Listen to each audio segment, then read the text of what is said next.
Imagine signing on to make a movie about fire. A film all about loss and grief and trusting God when your whole world is burning down. You read the script. You fall in love with the character. You say yes. And then, weeks before filming, the same week your first child is born, your actual house burns to the ground. Not in the movie, in real life. Everything you own, gone, in one of the worst wildfires in California history. So the studio calls you, and they do the decent thing. They say, walk away. We understand. Family first. Put a pin in it. We're behind you, the human being, not the movie. And this man looks at the ashes of his real house, holds his newborn daughter, and tells them, no, the opposite. I need to do this even more now. His name is Milo Ventimiglia. You might know him from Gilmore Girls or from This Is Us. And here's the part that makes this whole story almost impossible to believe. Milo isn't even a Christian. This is the story of what happens when the fire you were only pretending to walk through suddenly becomes real. Let's walk through it. To understand why he stayed, you have to go back to before any of it burned. Milo Ventimiglia has been acting for 30 years. He's very good at it, and very in demand. He had plenty of other things he could have done. But when this particular script crossed his desk, something strange happened. The character on the page jumped off the page, and I just understood his goodness, and I just connected to it very deeply. He said the character just jumped off the page. He understood the man's goodness instantly. And there were a lot of other opportunities and things kind of around, but this script and this character felt like something that was just pulling me and drawing me, like I wasn't in control, I just had to do it. And listen to how he describes deciding to take it. He says it felt like something was pulling him, drawing him. Like, in his own words, he wasn't even in control. He just had to do it. Now here's what makes that so unusual. Milo is not a Christian. In interviews, he's described his own spiritual life as leaning more toward Eastern mysticism. He's said he's read the Bible mostly out of curiosity. This is not a man who came to this project looking for Jesus. And yet there he is, describing being drawn, pulled, not in control. A man who doesn't share the faith of the film, feeling himself moved toward it by something he couldn't quite name. Now, I want to be careful here. I'm not going to tell you what that something was. I don't know his heart. That's God's territory, not mine. But I have read enough scripture to know one thing for sure. God has never once limited himself to speaking only through the people who already believe in him. Then, January of 2025, the fire came. The Palisades fire tore through Malibu, one of the most destructive wildfires California has ever seen. And Milo and his wife lost their family home, everything in it. He later mentioned he lost 20 years of his own film negatives, photographs, memories, gone in the smoke. And here's the detail that makes it almost unbearable. This happened the same week his daughter was born, his first child. He is holding a brand new life in his arms and watching the place he built his life in turn to ash in the very same handful of days. There's a promise in Isaiah 43 that I imagine a lot of people clung to in those fires. God says, "When you pass through the waters, I will be with you. When you walk through the fire, you will not be burned. The flames will not set you ablaze." Notice what that verse does not say. It does not say you won't go through the fire. It says you will not go through it alone. So now put yourself in his shoes. A newborn baby, no home, the most devastating month of your entire life. And there, sitting on the calendar, a movie about grief and fire that you're supposed to go shoot in a few weeks. The production company behind the film did exactly what you'd hope good people would do. Milo says he was actually on a video call with Tim, the real man he plays in the movie, the day the house burned. And I remember before we got on that, I talked to Brent and Andy, and I was like prepping, and like I was actually, when the house burned down, Tim and I were on a Zoom together for the first time. And afterward, the studio came to him and said, essentially, "We understand you're going through something. Family first. If you need to put a pin in this, step away. We are so behind you. The person, not just the actor." They handed him a full, no-guilt pass to walk away. And this is the moment the entire story turns on.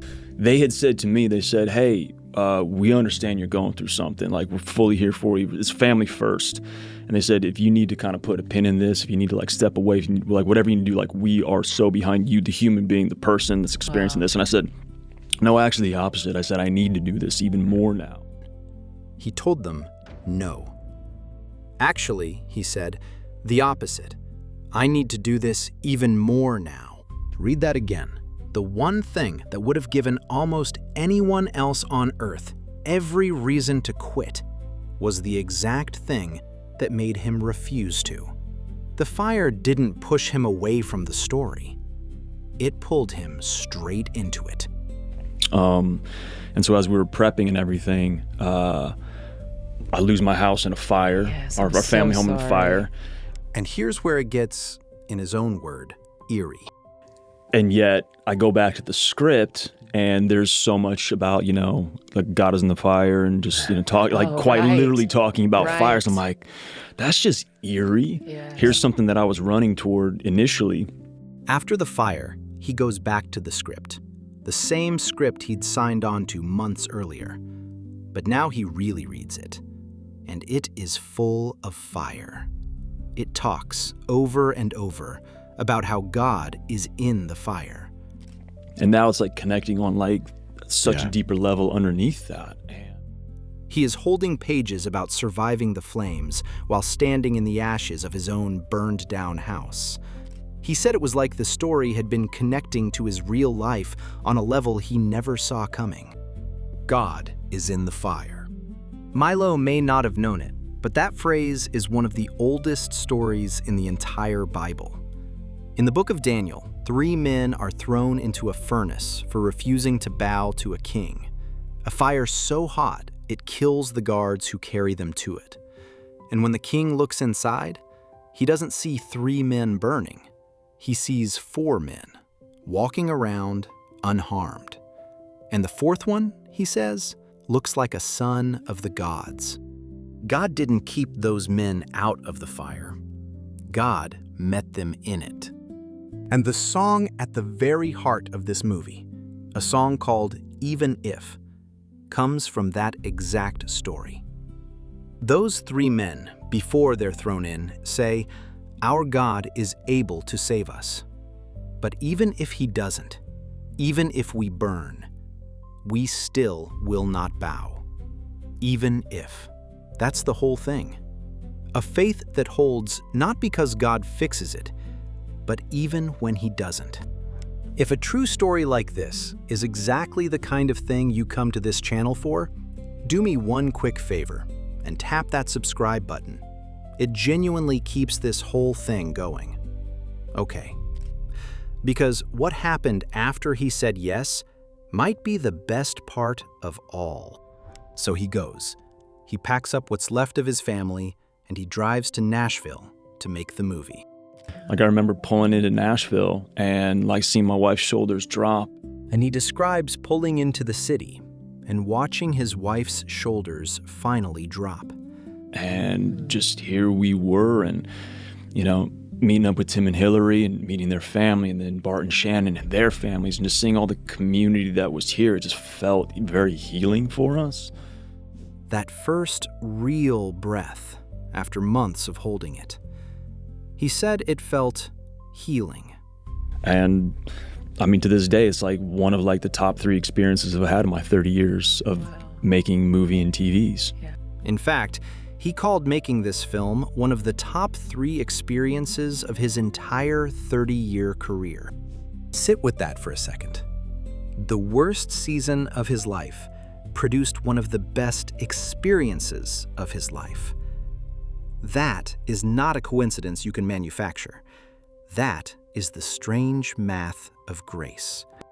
And a huge part of that was the man he came there to play, Tim Timmons. Tim is a Christian singer who, 25 years ago, was diagnosed with an incurable cancer and given 5 years to live. 25 years later, he is still here, still singing, a living, breathing, even if. This wasn't about a movie. This wasn't about even telling a story. This was, oh wow, I'm given a moment in life to connect with another human being and hear his story and know him and become like lifelong friends from this. Milo said this stopped being about a movie almost immediately.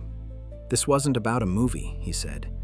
It became about actually knowing this man and becoming lifelong friends.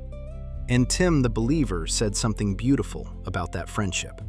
So I want to be that person with people who are like Milo, who are like trying to figure out, how do we do this well together? Yes. I mean, we've had spiritual conversations. We see the world really different in some ways. He said the two of them see the world really differently in some ways. And it's so beautiful that we can like just love each other so well and like learn together. Like I've learned crazy great things from Milo. And yet they love each other so well, and they keep learning from each other. Two men who don't agree about God, refusing to let that stop them from loving each other well. There is a whole lot of the church that could stand to learn something from that. So let me bring this home, because this was never really a video about a movie star. I want to be careful and honest with you.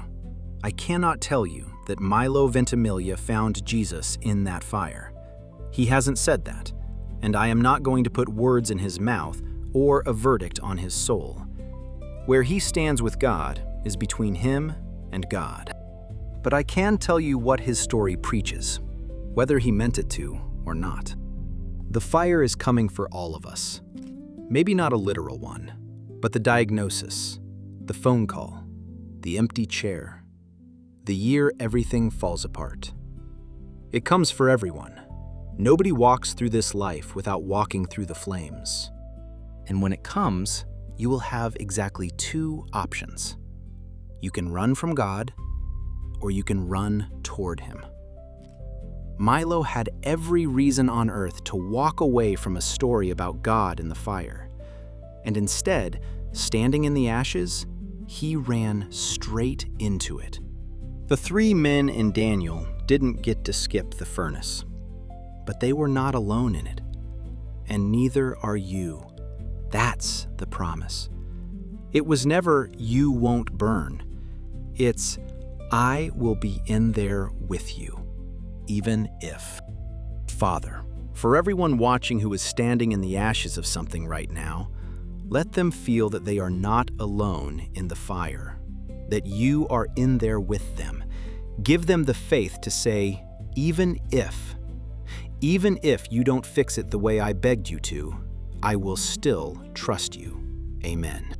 If this story moved you, tell me in the comments. I read every one. Give it a like so it reaches somebody standing in a fire tonight. And if you're not subscribed yet, come take the next walk with me. I'll see you there.